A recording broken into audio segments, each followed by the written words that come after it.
И за 2-3 десетилетия той вече има една доста солидна структура, изградена в Мала Азия.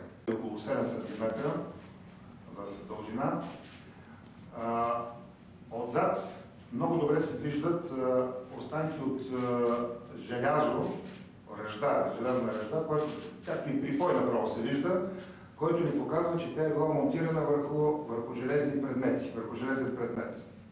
Или върху шлема, върху предната част на шлема, или върху гърдите, върху гръдната броня, и е била монтирана с припоя върху нея.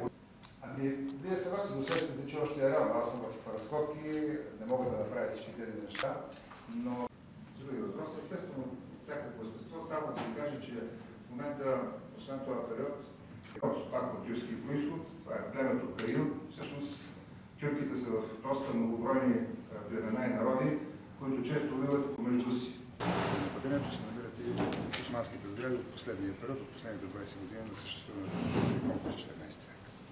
Разкрихте ли какъв всъщност е монограма на предния пръстен, който казахте? Не сме имали просто време да работим по него, защото нещата са много интензивни. Знаете, че разбирате, че не може всичко това да се...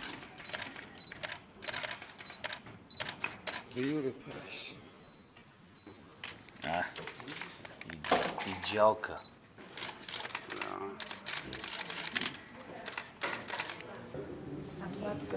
Това е надписът.